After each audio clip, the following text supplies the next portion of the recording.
જીવન જીવવાનું છે એટલે જીવો છો કે વિતાવવું પડે છે? એક મૂંઝવણમાં માર્ગ ના મળે અને પગરવ ત્યાં નવા દુઃખના થાય છે. પ્રત્યેક સમસ્યાનો પર્યાય સંઘર્ષ અને સમાધાન જ છે. પણ શું આપ ઈચ્છો છો કે સમયના પ્રકરણ તમારી મરજીને આધીન હોય? તો જીવનના પાના ખુશીઓના રંગથી લખશે લાલ કિતાબ. નમસ્કાર મિત્રો, હું હરિવર્ધન ચોકસી આપ સૌનું સ્વાગત કરું છું. મિત્રો, આજના વિડીયોમાં આપનું ખૂબ ખૂબ સ્વાગત. મિત્રો, રોજની જેમ આજે પણ જોઈએ આપને આજનો દિવસ કેવો. તારીખ 26 ફેબ્રુઆરી 2024 સોમવાર. તો મિત્રો, આજની શરૂઆત પણ શુભ રંગથી. આજનો શુભ રંગ છે સફેદ અને આસમાની. આજના અનુકૂળ દેવતા નરસિંહ ભગવાન અને શિવજી. આજની શુભ ધાતુ ચાંદી. આજે શરીરમાં પ્રભાવિત થનારું અંગ આપણું હૃદય. આજનો શુભ પદાર્થ સફેદ ચંદન. શુભ અન્ન ઘઉં અને જુવાર. શુભ દ્રવ્ય ઘી. આજનું ભાગ્યવર્ધક પુષ્પ નીલકમલ અને ભાગ્યવર્ધક સુગંધ મજમુઆ. તો મિત્રો, હવે જોઈએ આપણે ગ્રહો આજે આપણા માટે શું લાવ્યા છે. સૂર્ય આજે 8મા ભાવમાં ગોચર કરે છે. તો મિત્રો, આજે આપણને બીજા માણસો, આપણી સાથે કામ કરનારા, આપણી આસપાસ રહેનારા માણસો કંઈક ષડયંત્ર કરીને નુકસાન પહોંચાડવાની કોશિશ કરે અને એનાથી આપણને નુકસાન થઈ પણ શકે.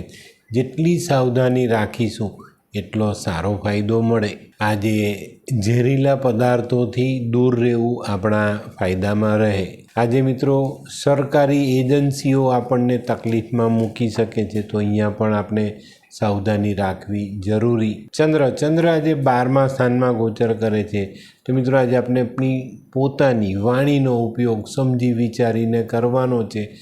ખોટું બોલવું નહીં, ખોટું કરવું નહીં અને જરૂરિયાત પૂરતું બોલવું. આટલી કાળજી આજે આપણને સારા ફાયદા અપાવી જાય. આજે બને ત્યાં સુધી કોઈની સાથે વાદ વિવાદ ન કરો, નહીં તો ખોટી દુશ્મની ઊભી થઈ શકે જ. મંગળ આજે 3જા ભાવમાં છે. તો આજે તમને કંઈક પરાક્રમ કરવાનું મન થાય. આજે ગુસ્સો વધારે આવે અને આજે જો ગુસ્સો આવે તો બને ત્યાં સુધી કોઈની સાથે વાદ વિવાદ નહીં કરતા, નહીં તો આપણા સ્વભાવમાં ગુસ્સો સમાયેલો હોય ને આપણે વાદ વિવાદમાં ઉતરીએ તો આ પરિસ્થિતિ આપણે હાથાપાઈ સુધી લઈ જાય અને હાથાપાઈ થાય તો આપણને નુકસાન પણ થઈ શકે છે ને.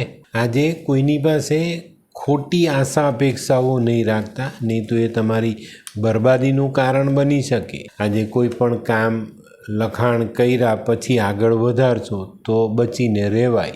બુધ આજે 3જા ભાવમાં ગોચર કરે છે. તો મિત્રો, આજનો બુધ તમને છેતરી શકે છે. કોઈ પણ કામમાં આપણે આજે છેતરામણી થાય. આપણે એવું વિચારીએ કે આ કામ મારા માટે સારું રહેશે, પણ એ કામમાં નુકસાન થાય. કોઈ વ્યક્તિ પર ભરોસો કરીએ કે આ માણસ સારો છે, તો એ માણસ આપણને છેતરી જાય. કોઈ પણ રીતે આજે આપણી સાથે દગાખોરી રમાઈ શકે છે. તો આજે સાવધાની રાખવી જરૂરી છે. આજે છે ને આપણે આપણી પોતાની બુદ્ધિની સાથે ચાલવાનું છે અને ખાસ પક્ષીઓની સેવા જરૂર કરજો. ગુરુ આજે 5મા સ્થાનમાં ગોચર કરે છે. તો મિત્રો, આજે બને ત્યાં સુધી કોઈની પાસે હાથ લાંબો નહીં કરતા. આજના દિવસે તમે હાથ લાંબો કરો છો તો તમારી પેલી આપણી ગુજરાતી કહેવત અનુસાર થાય, સોનાની જાળ પાણીમાં નાખવા જેવો ધંધો થાય.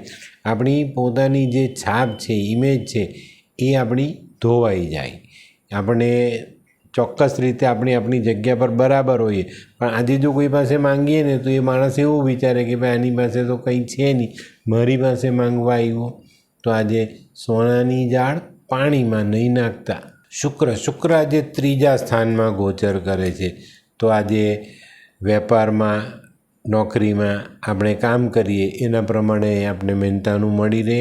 આજે પરસ્ત્રીથી દૂર રહેવાનો દિવસ છે, તો આ બાબતમાં કાળજી રાખજો. આજે કદાચ કોઈ સ્ત્રી સામે આવીને આપણને પ્રપોઝ કરે પણ આપણે લગ્ન નથી કર્યા અને પાત્ર યોગ્ય છે તો એ સ્વીકાર કરી શકાય, પણ આપણે જો મેરિડ છીએ, લગ્ન કરેલા તો આમાં આપણાથી આગળ ન જવાય. શનિ આજે 8મા સ્થાનમાં ગોચર કરે છે. તો મિત્રો, આજે સવારથી શરીરના સ્નાયુઓ તમારો સાથ ના આપે. સવારની શરૂઆતથી જ આપણા શરીરમાં એક પ્રકારનો દુખાવો રહે, આળસ રહી, કામ કરવાનું મન ન થાય. શનિ 8મા સ્થાનમાં આવે ત્યારે ચંપલ પહેરીને નાહવું જોઈએ. આજે મિત્રો વાહન ચલાવો, કશે આવન જાવન કરો તો પડવા વાગવાથી બચીને ચાલશો તો વધુ ફાયદા થશે. રાહુ આજે 4થા સ્થાનમાં ગોચર કરે છે, તો આજે આપણા દાંપત્ય જીવનમાં થોડી રાહત લાવે.